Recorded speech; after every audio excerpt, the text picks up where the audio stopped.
Kadapa YSR cricket స్టేడియంలో T20 world cup fever పై మరింత సమాచారం మా ప్రతినిధి సురేంద్ర అందిస్తారు.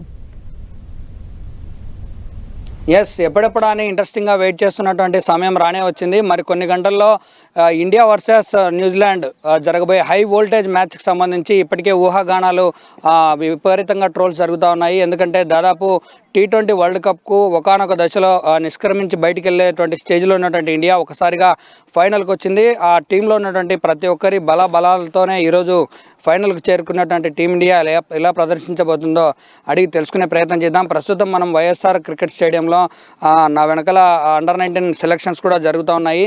వాళ్ళతో పాటు మన దగ్గర కొంతమంది క్రీడాకారులు, కోచ్లు కూడా ఉన్నారు. ఈ క్రికెట్కి సంబంధించినటువంటి విషయాలను వాళ్ళని అడిగి తెలుసుకునే ప్రయత్నం కూడా చేద్దాము. మనం చూడొచ్చు ఇక్కడ ప్లేయర్స్ అందరూ కూడా ఎలా ఆడుతున్నారు, నెట్స్లో వాళ్ళ ప్రాక్టీస్ జరుగుతూ ఉంది. ఇక్కడ మనతో పాటు కోచ్ అబుతో పాటు వాళ్ళ టీం కూడా ఉంది, అడిగి తెలుసుకునే ప్రయత్నం చేద్దాం. చెప్పండి తమ్ముడు, ఈరోజు ఫైనల్స్కి వెళ్ళబోయే టీం ఎలా ఉండబోతుంది, వాళ్ళ ప్రదర్శన ఎలా ఉండబోతుంది? ఈరోజు మన టీం ఆడుతుంది కాబట్టి మొత్తం 100% పెట్టాలని కోరుకుంటున్నాం. లాస్ట్ టైం లాగా కాకుండా ఈసారి కొంచెం ఎఫర్ట్స్ పెట్టి ఆడాలని కోరుకుంటున్నాం. ఎట్లా అంటే ప్లేయర్స్ అభిషేక్ శర్మ ఓపెనింగ్ చాలా ఫెయిల్యూర్ అవుతా ఉన్నాడు. తన ప్లేయింగ్ ఎలా ఉండాలి, లేదంటే తనేమన్నా ఈసారి ప్లేయింగ్ 11 మారే అవకాశం ఉందంటారా? లేదు, ఖచ్చితంగా మారుస్తారు. ఎందుకంటే ఒక 3-4 మ్యాచెస్ బ్యాకప్ అయినా కూడా టీమిండియా బ్యాకప్ చేసుకుంటుంది. అభిషేక్ శర్మ అన్న బాగా ఆడుతున్నారు. ఎందుకంటే ఆ మనిషిని కూర్చొని పెట్టే అవకాశం లేదు. ఫైనల్ మ్యాచ్లో ఖచ్చితంగా 100 కొడతారని కోరుకుంటున్నాం. ఇంకా ఇప్పుడు లాస్ట్ సెమీస్లో చూసాం, సౌత్ ఆఫ్రికాని ఇంటికి పంపించే క్రమంలో ఫిన్ అలెన్ ఆడినటువంటి ఆట తీరు చూస్తే ప్రతి ఒక్కరు మెచ్చుకోవాల్సినటువంటి సందర్భం కూడా ఉంది. ఈరోజు కూడా అలాంటి ప్రదర్శన అవతల టీం నుంచి కూడా ఎక్స్పెక్ట్ చేయొచ్చా? ఖచ్చితంగా. ఇది మీరు ఇందాక చెప్పారు, ఇది India versus New Zealand tug of war match. ఇది అంటే చాలా టఫ్ మ్యాచ్ ఉంటుంది. ఎందుకంటే మీరు చూసుకున్నట్టయితే న్యూజిలాండ్ ఇంతవరకు ఒక కప్ గెలిచలేదు టీ20 మెయిన్లీ అది.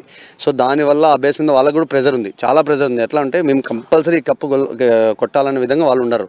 సో ఇండియా ఆల్రెడీ 2 times కొట్టింది, 3rd time ఇది.